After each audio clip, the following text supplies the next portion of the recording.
Comenzamos nuestra clase de hoy, 19 de mayo, Literatura, Política y Derecho.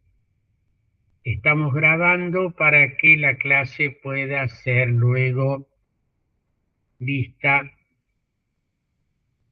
y oído por los que así lo deseen. Bien. ¿Pudieron leer el trabajo que les dejé? Había como 3 tareas, recuerdan, ¿no?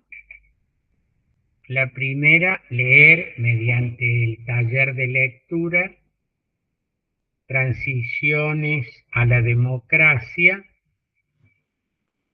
Luego comenzar a ver a Abuelo de pájaro, les dije, La revancha de los poderosos, y recordar y o ver, en la medida de lo posible, la película Argentina 1985.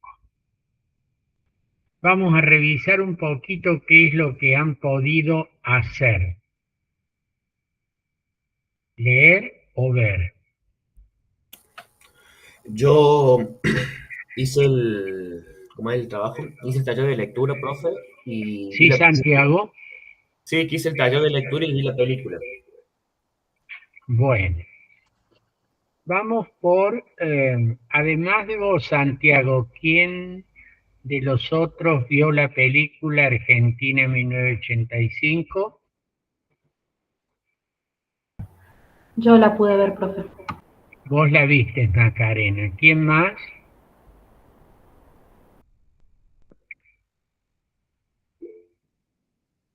Mariana dice yo también, muy bien.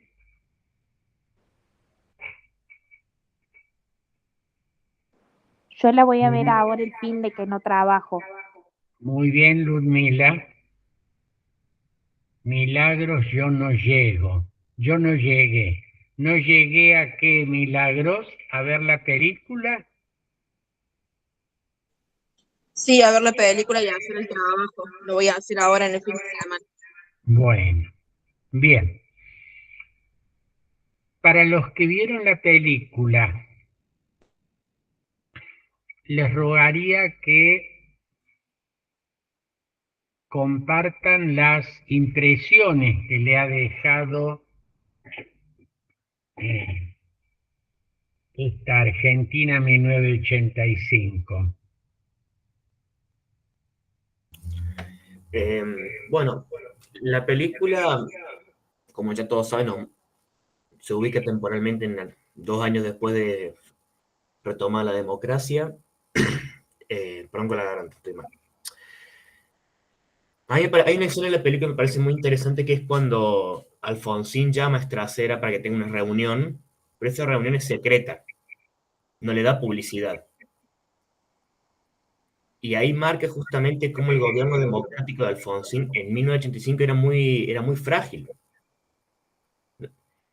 porque si hubiera sido un gobierno democrático de carácter fuerte, y para justamente por cuestiones políticas retener votos y ser llamado el hombre de la democracia, hubiera hecho pública la reunión que tuvo con Estracera. Pero sin embargo tuvo una reunión en un ámbito privado que justamente es contado por el mismo Estracera en la película, para que los militares no se enteraran de que hubo esa reunión. Uh-huh. Después también, a lo largo de toda la película muestra cómo Estracera está inquieto porque si bien los militares no están en el poder, tienen justamente mucha influencia. Los servicios de inteligencia del ejército están al servicio de la ex junta militar en particular, y también hay cierto, no es fanatismo, pero hay cierta justificación por parte de la población, sobre todo esa escena que está el ayudante Estracera, la madre del ayudante Estracera, que se me fue el nombre del fiscal adjunto, que ella es defensora de Videla, porque la familia del fiscal adjunto en cuestión provenía de la tradición militar. Y había todo un, entonces, dentro de ese círculo, en particular, estaban a favor del gobierno. Ujú. A ver qué más, que me acuerde, porque la vi el miércoles. Bueno, la escena también cuando están en el bar y les tiran, no sé si es una bomba de pintura roja o algo por el estilo, simulando una bomba. O sea, Ajá. Strasser está, a lo largo de toda la película está muy inquieto porque no sabe qué puede pasar.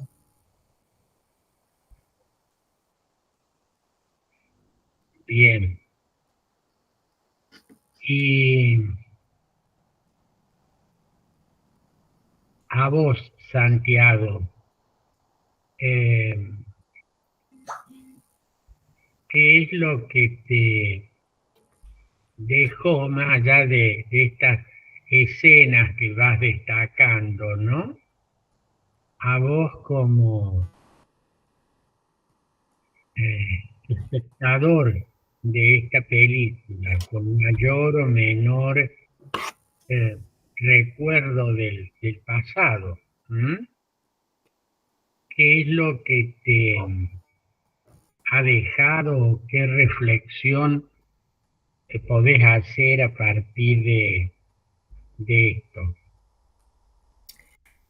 Eh, no, nada, a ver, que los gobiernos democráticos, y esto se ha visto a lo largo de todo el siglo XX, si no van acompañados de un contexto que realmente los ayude, sea económico, social, pueden ser derrocados muy fácilmente. La Argentina creo que es el ejemplo más idóneo, tenemos 7 gobiernos militares. En proporción era un golpe cada 5 o 6 años. Los presidentes creo que del 30 en adelante no terminaron el mandato presidencial. Ujú. Entonces, yo creo que del 83 en adelante, si bien tenemos muchas falencias como país, por lo menos hemos reforzado este carácter democrático de, ante cualquier problema que tengamos, ya sea económico, social, no recurrir de forma inmediata a las Fuerzas Armadas, porque creo que no es la solución. Ujú. A ver, es más, la historia argentina lo demuestra. Creo que Perón, si bien Perón creo que terminó el mandato, pero no terminó el segundo mandato. Después vino Frondizi, tampoco terminó el segundo mandato. Ilier tampoco terminó el segundo mandato. Isabel Estela Martínez Perón tampoco terminó el mandato. O sea, resolvimos los problemas de la peor forma posible. Y siempre estamos en crisis económica, en crisis social. Estábamos en ese momento, creo que en la época de la guerrilla, entonces en el 76 creo que fue, no sé quién se le ocurrió la mejor idea, bueno, estamos en un quilombo enorme, llamemos a los militares que resuelvan esto. Bien, bueno, a ver los demás que vieron la película, quiero escucharlos.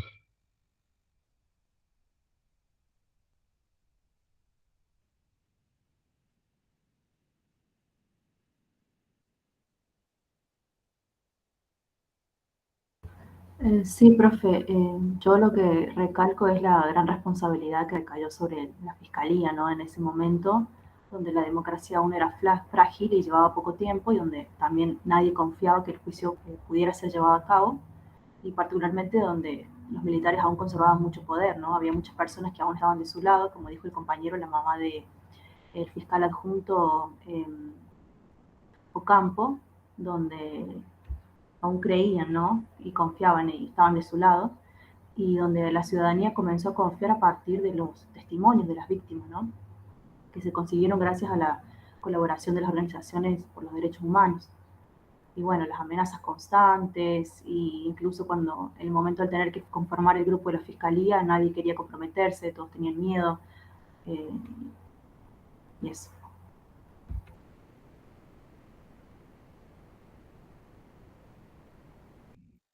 Gracias, Macarena. ¿Algún otro comentario?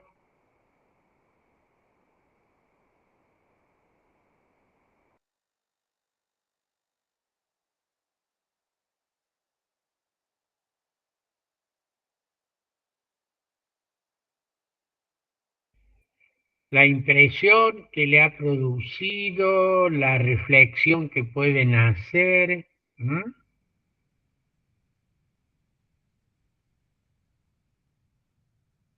Además de este aporte de Santiago y Macarena. ¿Mm? Mariana la había visto, ¿no? Sí, profe. Justo Macarena nombró esa escena de cómo los testimonios de las víctimas influyeron muchísimo en el cambio de la sociedad, en su postura. Y me pareció como importante que mostraran eso porque se podía ver cómo era una sociedad en general que estaba desconectada de lo que estaba pasando realmente y justificaban cada uno de los crímenes y tampoco se arriesgaban a intervenir en eso porque corrían peligro y otro sector de la sociedad directamente no intervenía porque realmente creía que estaba bien. Entonces me gustó mucho cómo se muestra ese cambio social donde el enemigo pasa a ser visto como una víctima en algunos sectores de la sociedad. Eso es lo que más me gustó de la película. Mariana, no entendí eso último. ¿Cómo el enemigo pasa a ser Cómo el enemigo pasa a ser una víctima, porque en realidad las víctimas estas eran vistas como un enemigo para las políticas estatales. Ah, gracias. Por eso el terrorismo de Estado, por eso bueno, eso.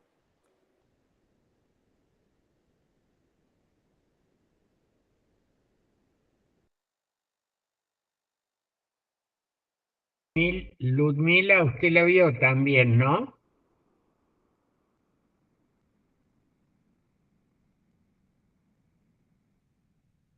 Semana que no trabajo la voy a poder ver. Ah, perdón, ¿era Milagros que la había visto? No, profe, yo no. Ah, bueno. ¿Alguien más que haya visto y que no ha hablado?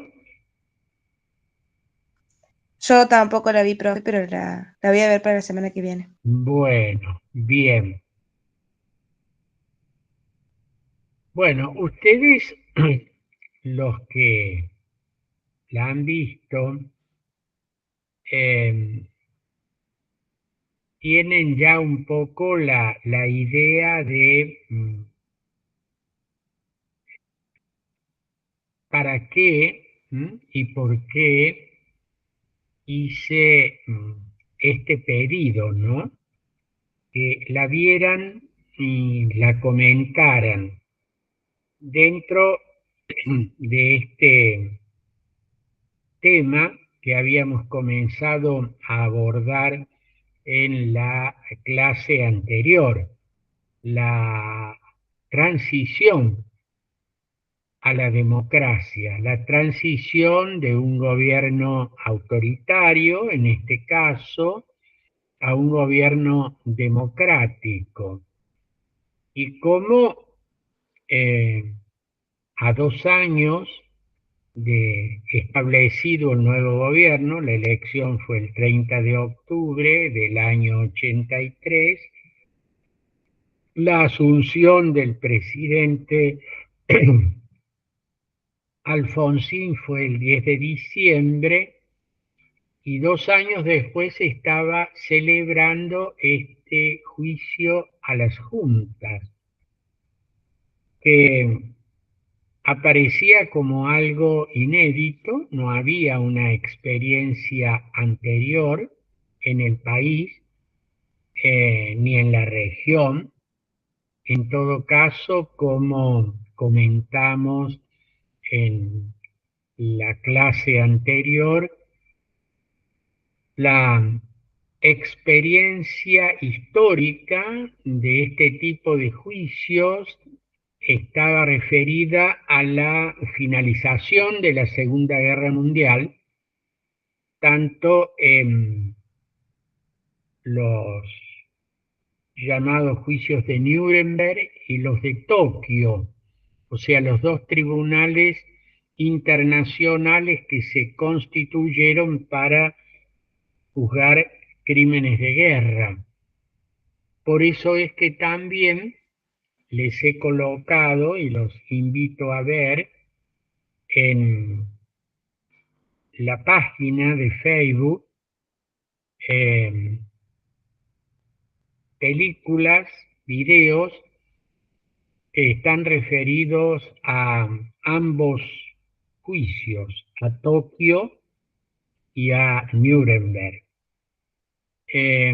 Pero la experiencia de un tribunal ordinario, digamos, no un tribunal especial, de jueces nacionales que juzgaban hechos ocurridos en el país aplicando la ley penal y aplicando el procedimiento penal que ustedes básicamente conocen, al que son sometidos todos los ciudadanos imputados de cometer algún delito.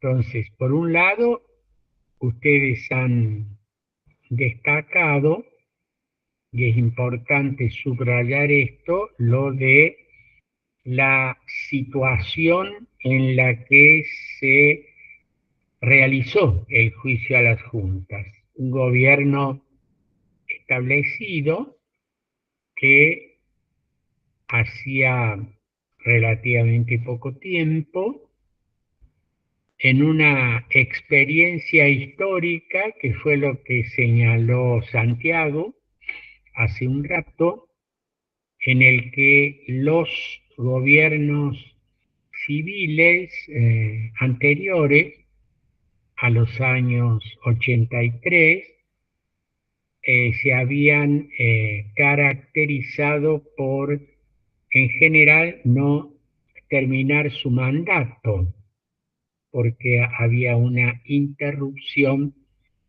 de orden militar, comenzando por aquella primera revolución en la Argentina moderna, en 1930, que se repitió en el 43, que se repitió en el 55, que se repitió en el 62, que se repitió en el 66 y en el 76, y que dio lugar cada uno de esos golpes militares a procesos de gobiernos militares que fueron ampliando en el tiempo su duración, 2 años al comienzo, 3 después, 4, 5, 6, hasta el periodo más largo que fue 76, 83. Entonces,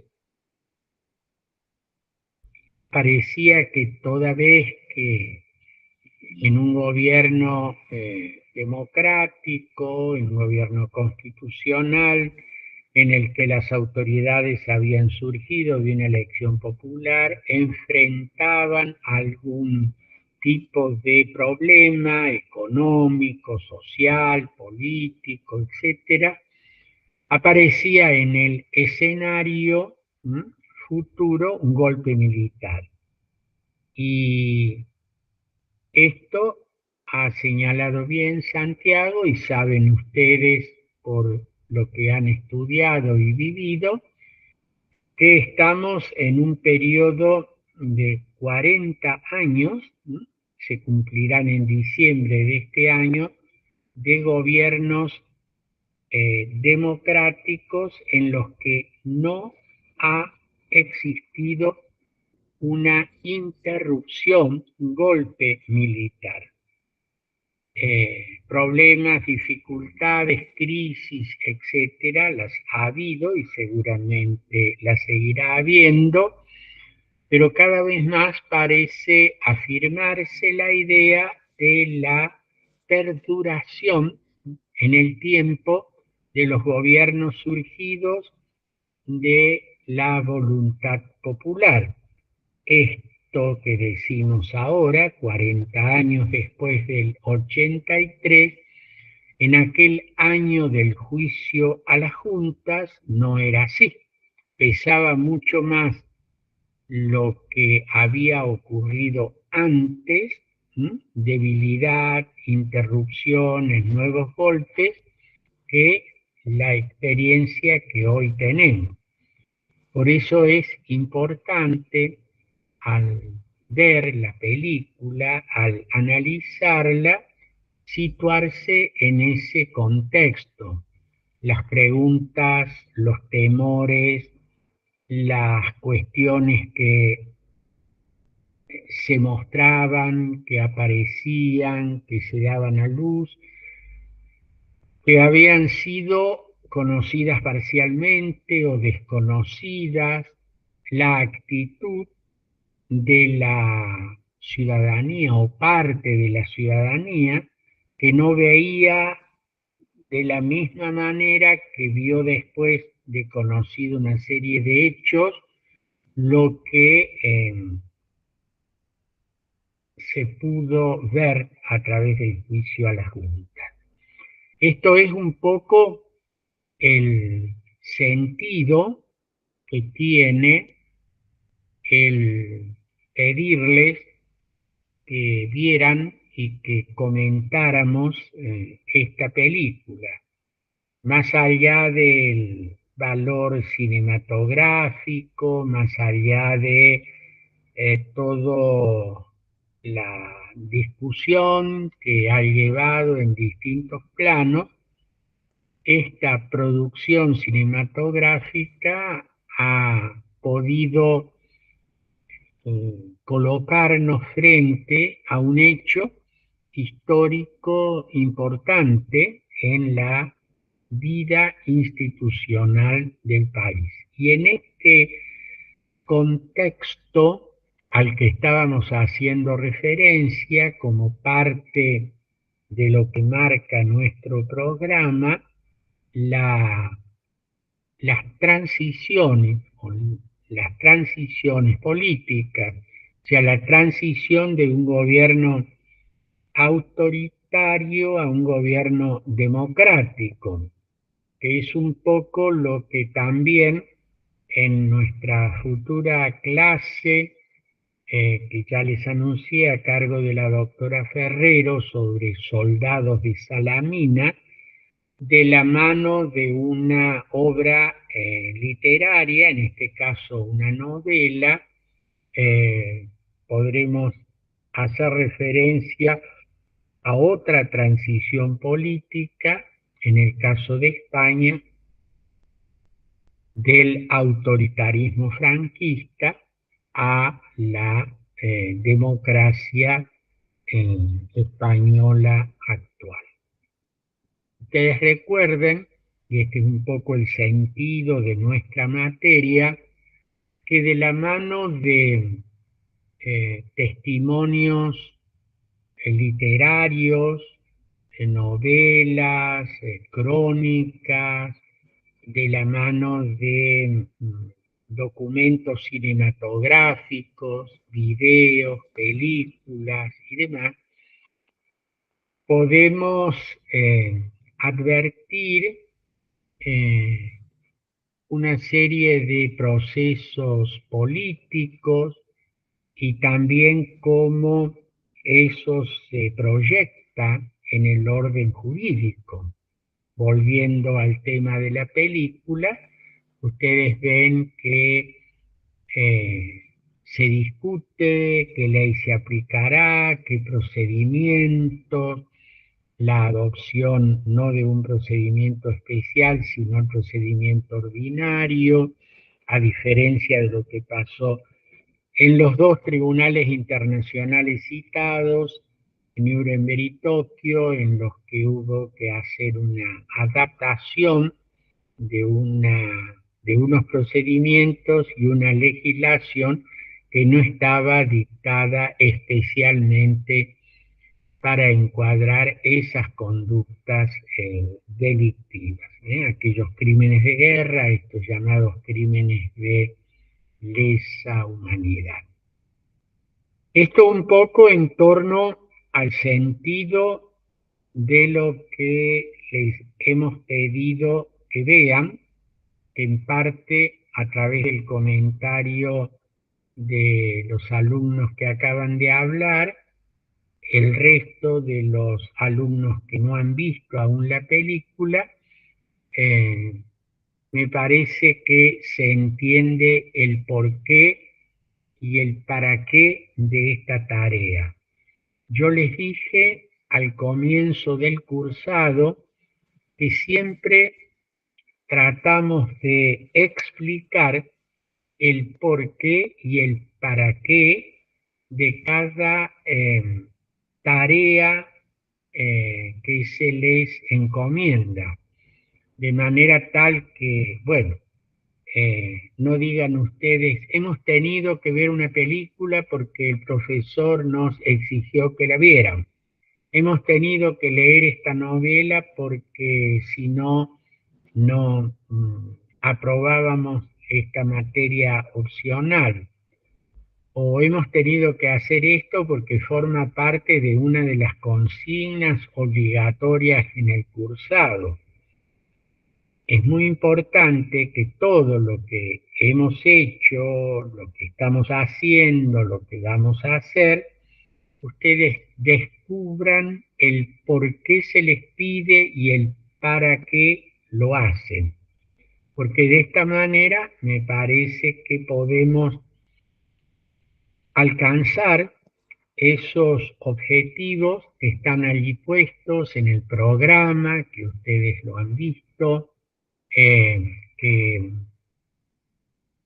son los objetivos de la materia, para que no queden en letra muerta, para que puedan ser alcanzados a través del esfuerzo común del profesor y los alumnos. Siempre trato de remarcar esto porque cuando uno advierte el porqué y el para qué de lo que está haciendo, la tarea alcanza sentido y no se convierte en una mera exigencia burocrática para poder aprobar una materia opcional en este caso. Lo que les acabo de decir y les pregunto, ¿ustedes lo comprenden, lo comparten? ¿Tienen alguna observación o comentario que hacer?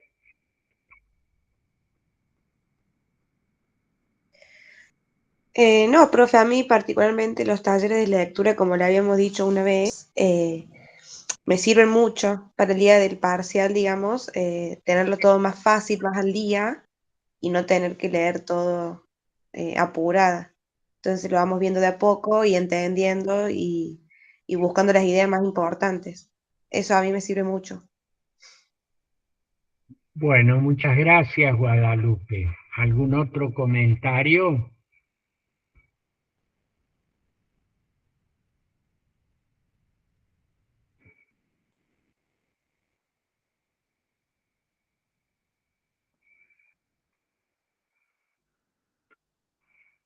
Bien, pasaríamos ahora a analizar el taller de lectura sobre los temas de transiciones políticas. Me gustaría oírlos, más allá de lo que ya han escrito y han enviado o van a enviar, para compartirlo y poner en común este trabajo.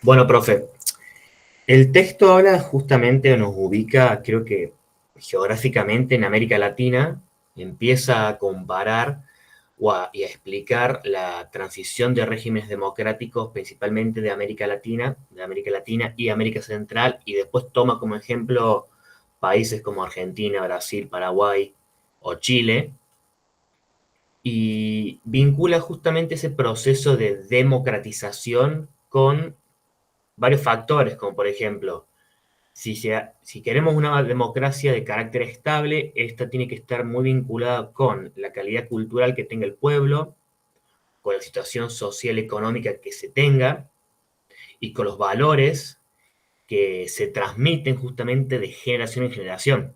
Porque va a ser muy difícil instaurar, por ejemplo, una democracia en un país donde se tenga como por norma general o como por regla general que gobierna el más fuerte, donde no hay un respeto hacia la decisión de las mayorías o justamente hay un respeto hacia las minorías. O por ejemplo, en una sociedad donde prima justamente la seguridad, ese confort por sobre lo que vendría a ser la libertad, como ocurría en el caso de Chile con Pinochet, que es como ese caso paradigmático, porque si bien hoy Chile, el modelo económico de Chile, hoy tal cual como es un producto justamente del gobierno de Pinochet. Y tiene, con todas sus críticas, con todo lo que tiene, pero si la estabilidad económica que tiene Chile hoy en día es en parte por el gobierno de Pinochet. Entonces el texto va justamente estableciendo estos puntos referenciales que son bastante importantes para lograr concebir una democracia en un país en particular. Sino también está el caso en México con el PRI, que gobernó creo que como 70 años de forma ininterrumpida, más allá con el fraude electoral que es más que manifiesto que se realizó, pero también menciona que hubo gobiernos del PRI en el cual se logró mucha estabilidad económica y si bien se realizó el fraude, sin el fraude ese gobierno del PRI hubiera gobernado. Me fijé que tengo algo. No entendí la última parte, Santiago, que dijiste acerca del PRI. Que, bueno, yo vinculé ese ejemplo principalmente con los valores morales de la sociedad. Como que la sociedad ya estaba acostumbrada a que hubiera un fraude electoral por parte del gobierno. Porque la regla general del PRI era que el presidente que estaba en ejercicio designaba un candidato y ya todo el mundo sabía que ese candidato era el futuro presidente. Ahí podemos ver cómo el cambio cultural, justamente la cultura del pueblo mexicano en particular, en cierta forma avaló este tipo de fraude electoral. Todo esto cambió creo que hasta que llegó Vicente Fox, no sé si fue en el año 2000 o en el 98, no me acuerdo el año.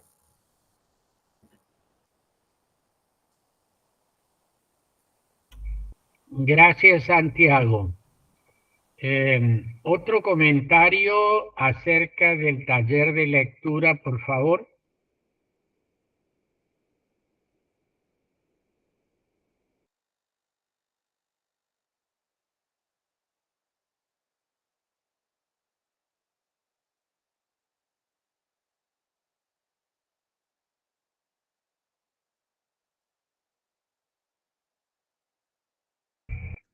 ¿Alguien más hizo el taller de lectura?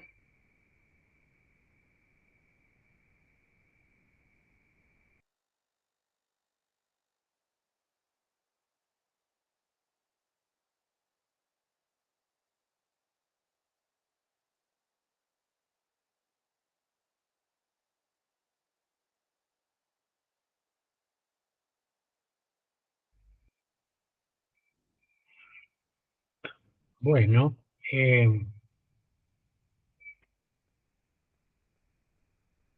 bueno, milagro yo no, ahora en el fin lo hago y lo mando. Bueno, es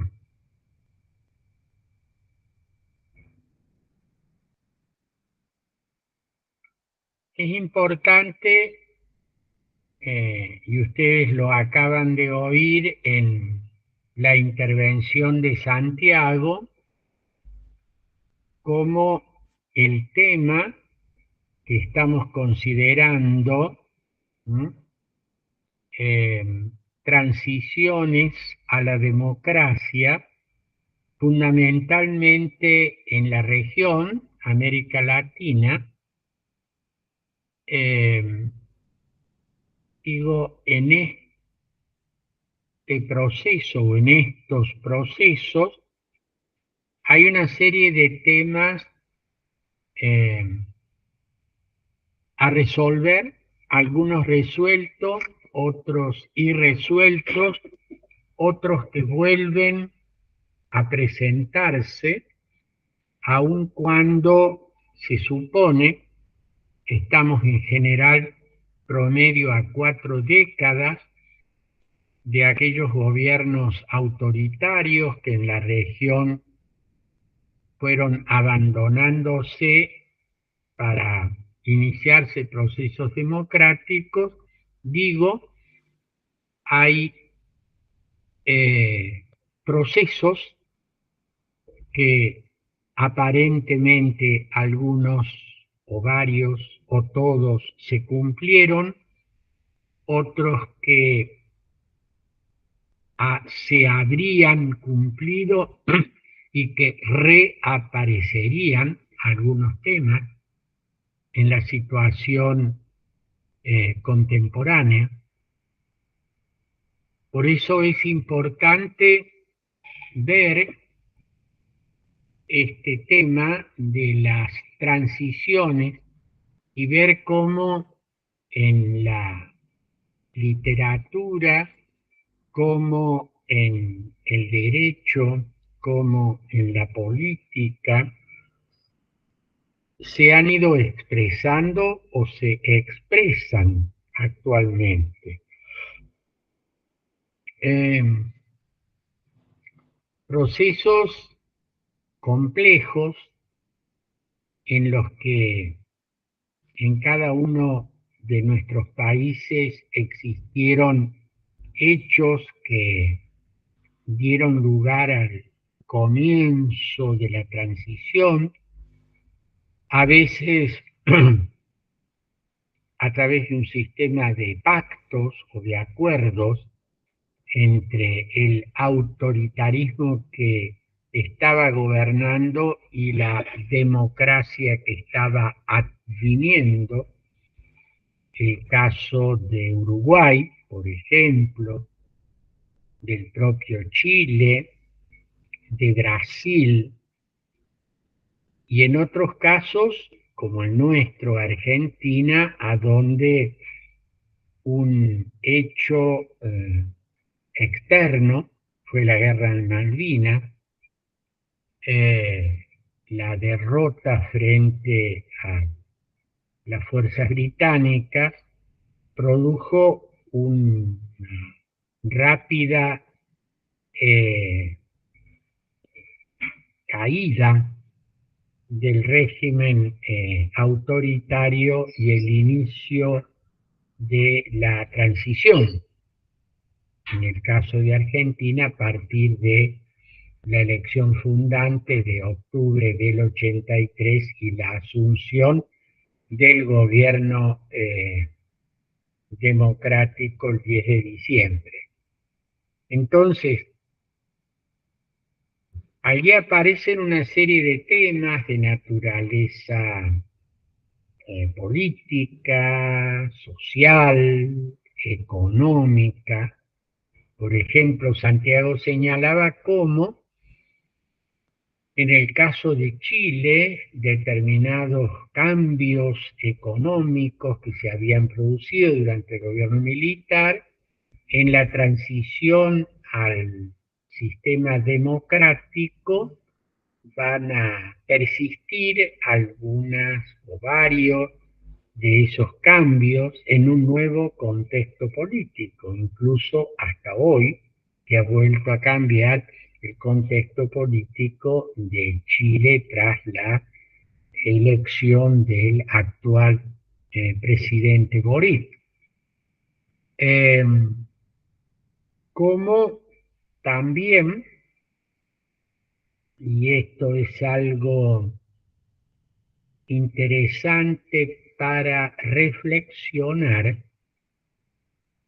en este proceso de transición a la democracia que estaría cumplido en casi todos los países de la región, en el sentido de que la instalación de los gobiernos democráticos no aparecerían como posible una regresión a situaciones anteriores, ¿no? Lo cual no significa que todavía no existan una serie de problemas de naturaleza política que en algunos países se caracteriza por la inestabilidad de los gobiernos electos por la voluntad popular. El caso de Perú tal vez sea el más emblemático, la actual situación de Ecuador, donde el presidente Lasso acaba de disolver la Asamblea Nacional y se convocará a elecciones en un plazo breve para completar el periodo.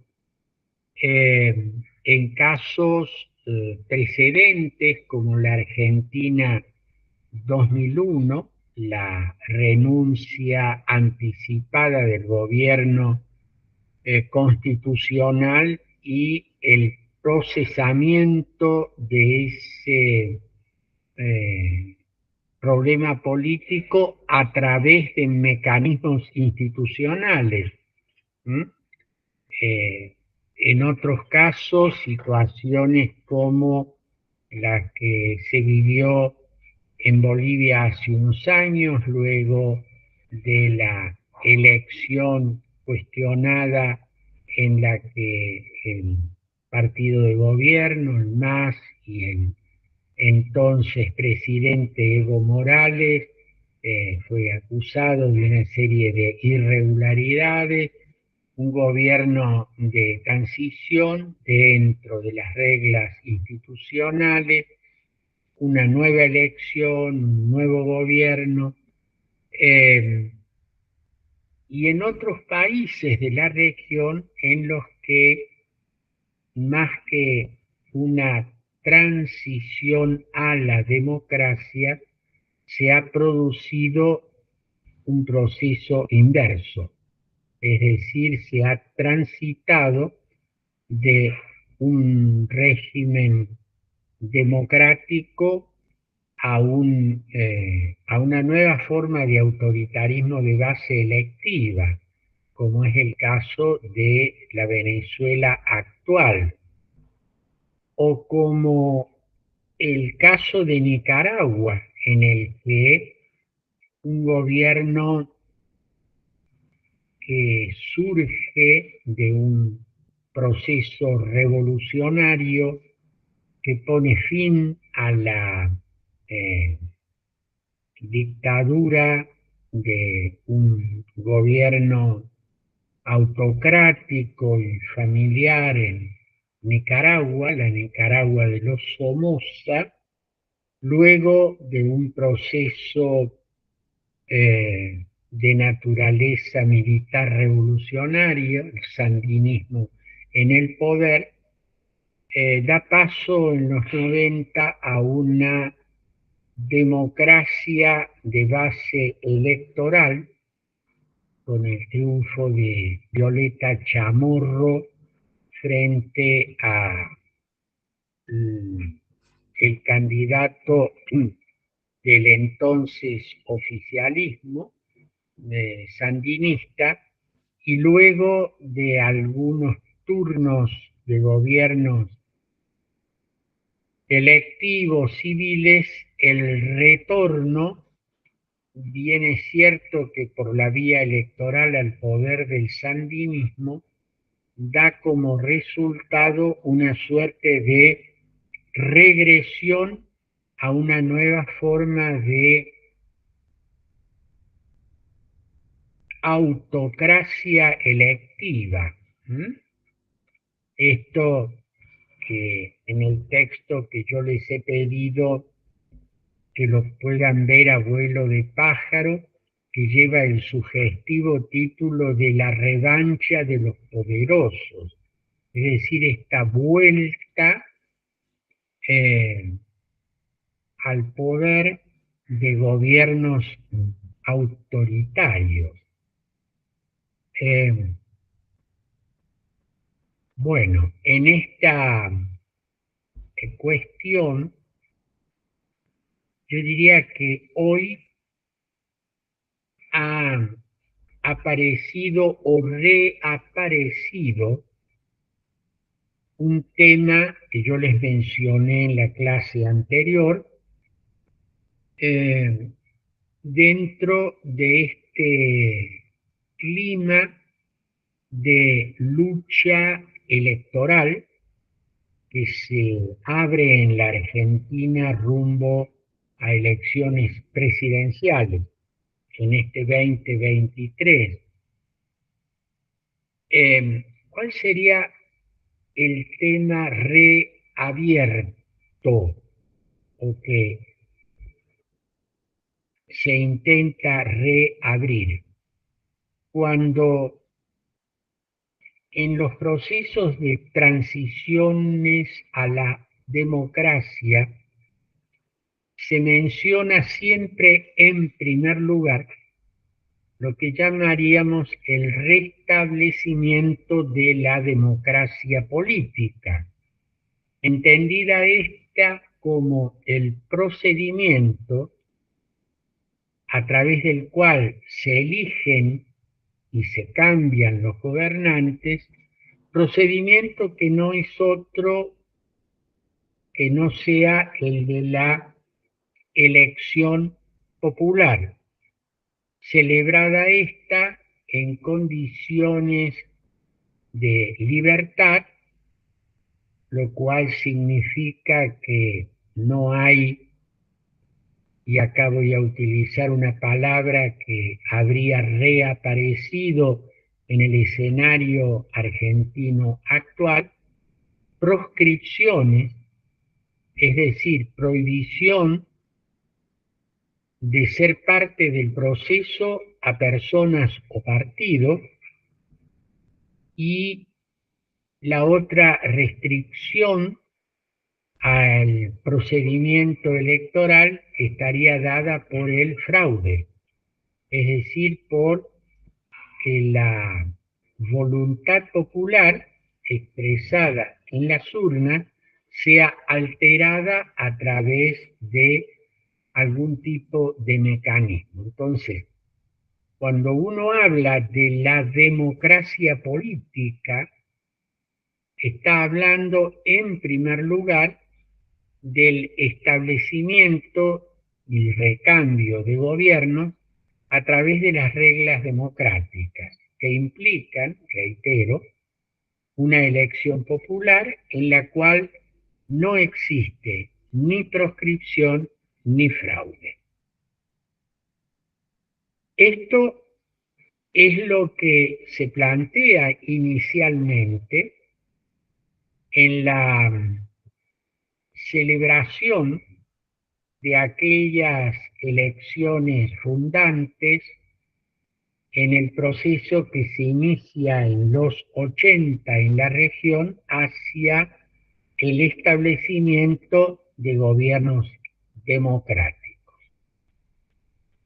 10, 20, 30 o 40 años después, como el caso argentino, pareciera que esta cuestión ya no es motivo de discusión, porque se celebran regularmente elecciones, porque normalmente hay recambios institucionales y porque no hay participantes excluidos. Este tema en la región aparece de nuevo con una serie de interrogantes, algunos más preocupantes que otros. La legitimidad de los procesos electorales en varios casos en la región ha vuelto a ponerse en entredicho. El caso de Venezuela, la Venezuela desde el gobierno de Chávez hasta hoy, la Nicaragua en la que el actual presidente Daniel Ortega repite una vez y otra vez su mandato, en el que los competidores o están presos o están exiliados o están impedidos de competir, y acá aparece de nuevo el tema fraude y o proscripción, en el sentido literal del término, es decir, que una determinada persona o un determinado partido no pueden competir.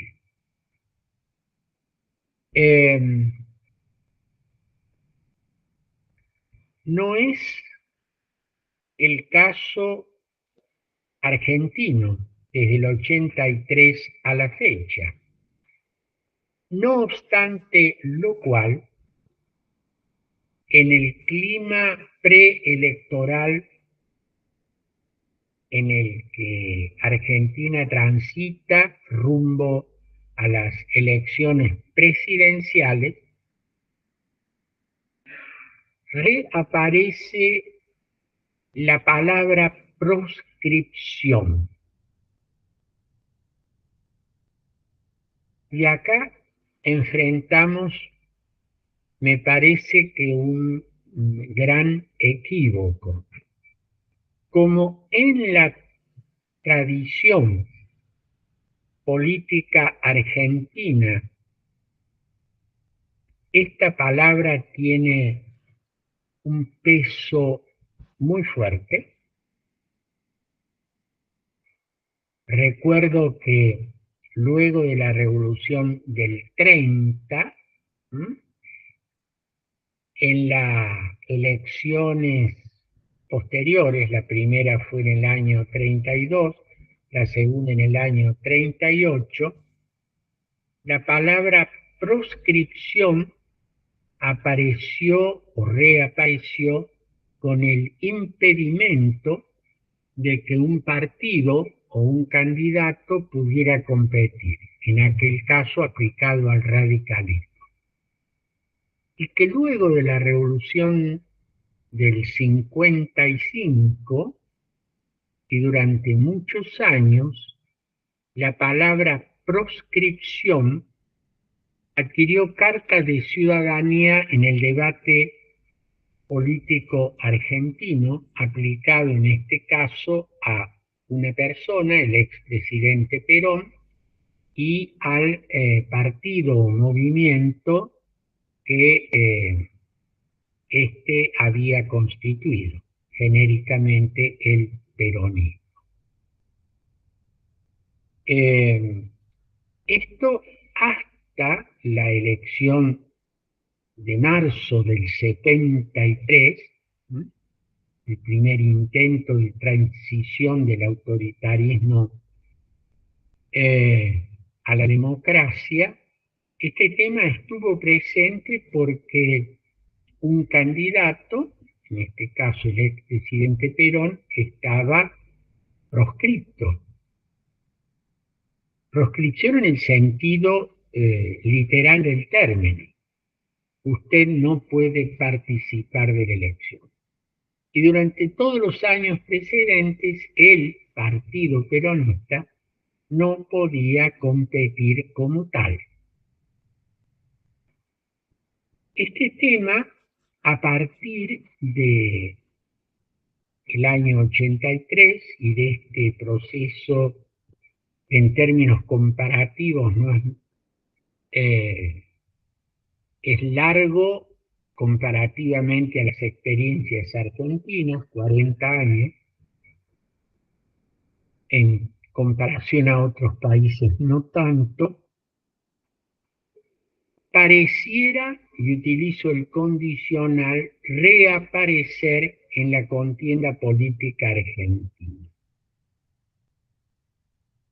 Un candidato habla de que no puede ser porque está proscripto. Ustedes saben que me estoy refiriendo al actual vicepresidente de la República y la discusión de si puede o no puede ser candidato. Ustedes saben, como alumnos de Derecho, que una sentencia judicial no adquiere firmeza sino hasta cumplido determinadas etapas. Es decir, una sentencia que condena y prohíbe presentarse a cargos electivos a una persona no es tal hasta que no quede firme. Y en tanto en cuanto no quede firme, en procedimientos que pueden demorar bastante tiempo, esa persona no está inhabilitada para competir, es decir, no está proscripta. Pero la reaparición de esta palabra, proscripción, y el argumento de que no puedo porque estoy proscripto, aunque en realidad no lo estoy, es una manera de retornar al campo de la lucha política, es decir, de la democracia política, este limitante que ha en épocas pasadas condicionado y deteriorado el funcionamiento de la democracia política. En este sentido diría que hay una suerte de retorno a la escena político-institucional de esta palabra, que, como ustedes saben, para vincularlo específicamente con nuestra materia, que hay una enorme cantidad de obras literarias, teatrales, cinematográficas, en el cual este tema estuvo muy presente. El candidato que no podía ser, Perón, el candidato que no podía volver, el partido que no podía competir, e incluso esta palabra de volver adquiere una significación política. Volver a gobernar el que no está gobernando. Paradojalmente, en la circunstancia política actual, cuando se utiliza la misma terminología en una realidad distinta, se produce una suerte, a mi juicio, de confusión, y en esto que yo les mencioné clases anteriores, que es una buena muestra de cómo en el lenguaje político cotidiano aparece una serie de textos, de nombres, de actitudes que están en la literatura latinoamericana, en eso que se ha llamado el realismo mágico. Entonces, muchas veces el lenguaje político electoral de algunos países, en este caso el nuestro en este momento, transitan casi como una pieza del realismo mágico. Me explico. Alguien que dice, lucho para volver, pero no se puede volver cuando se está. No porque me prohíben volver, sino porque estoy siendo. Estoy siendo incluso gobierno. El caso del peronismo proscripto no es la situación actual porque es gobierno. Y en el caso de él o la candidato que se declara proscripto, que no es tal, pero es traer la palabra que tiene un fuerte sentido evocativo en la lucha política. La otra cuestión que reaparecería en el escenario político de nuestras latitudes, es decir, de Latinoamérica, tiene que ver con lo social y lo económico. Me explico. En algunos análisis se distingue que cuando se habla de democracia, se habla de esta en tres niveles que son distintos y a veces, además de distintos, distantes. La democracia política, que se traduce básicamente en elecciones libres, en gobernantes electos por la voluntad popular, en el funcionamiento de las instituciones fruto de la democracia representativa, los parlamentos, y cuando se habla de democracia social, se hace referencia a las condiciones sociales en las que los distintos sectores de la población pueden alcanzar o no un determinado nivel de desarrollo.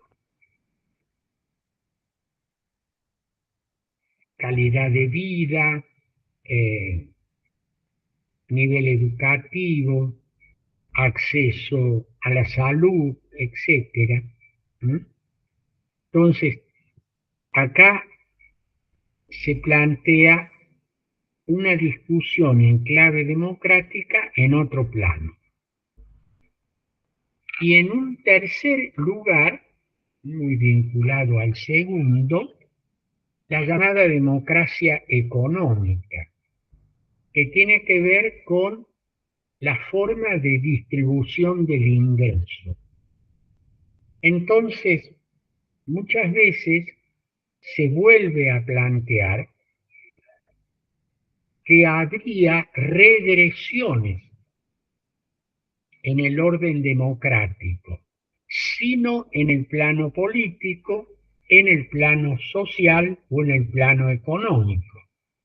porque hay concentración de la riqueza, porque hay mala distribución del ingreso, porque hay elevados niveles de pobreza, porque hay decrecimiento en los niveles de calidad educativa, por la aparición de nuevos fenómenos como la marginación, la exclusión social, a donde sectores importantes de la población quedarían situados en las márgenes del sistema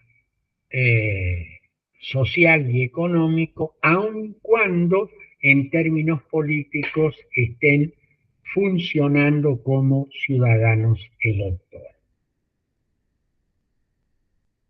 Esta discusión, esta nueva discusión, es importante repensarla y replantearla, porque muchas veces, aunque son términos que están estrechamente vinculados, lo político, lo social y lo económico,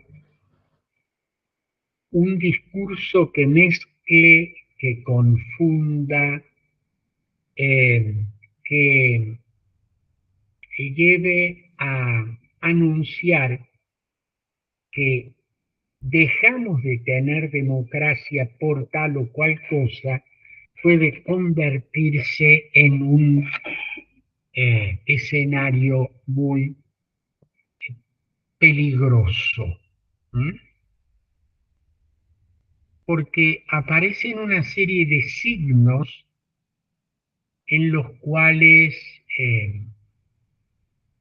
esa democracia que no estaría en juego frente a las antiguas amenazas, es decir, la irrupción de una fuerza armada que pone fin a la institucionalidad democrática, se estaría manifestando con otro tipo de actores, de problemas, que a veces se los iguala y en realidad me parece que esa igualación no es correcta.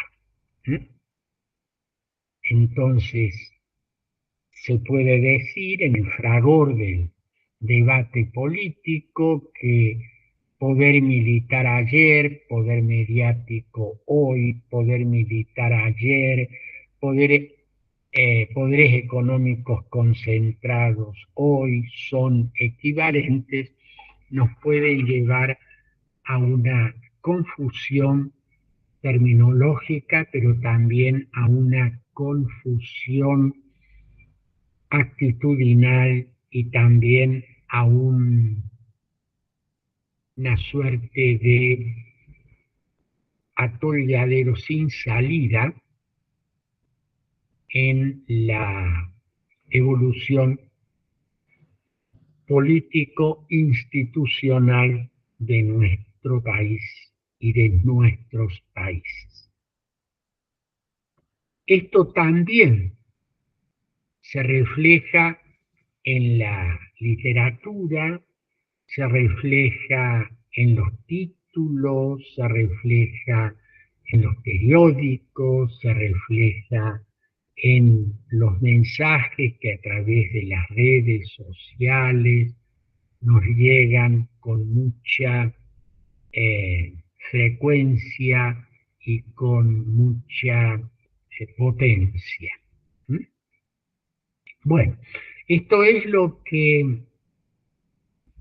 he tratado de plantear para la clase de hoy, y el sentido del texto que les he pedido que hagan, de la película que he pedido que vean, y de esa otra lectura Abuelo de pájaro, que no sé si alguno de ustedes ha alcanzado a hacerla, les pregunto, la revancha de los poderosos. ¿Alguno pudo ver algo, aunque fuere por las tapas?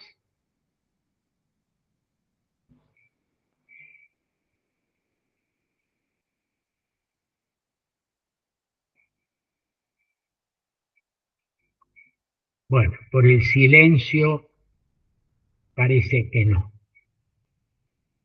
Les voy a rogar que las tareas encomendadas la hagan y quisiera escuchar si hay algún comentario a lo que acabo de exponerles en la clase de hoy.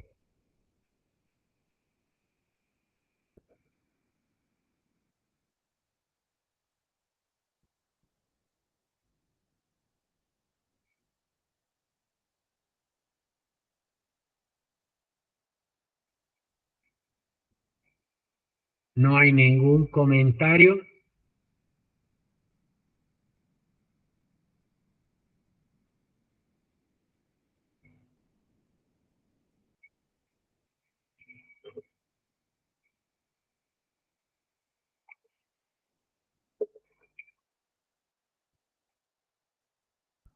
Bien.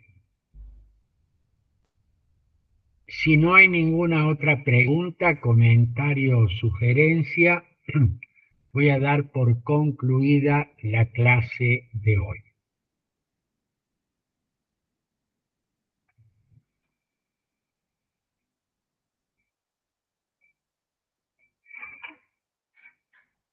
Gracias, profe. Buen fin de Gracias, semana. que tenga un buen fin de.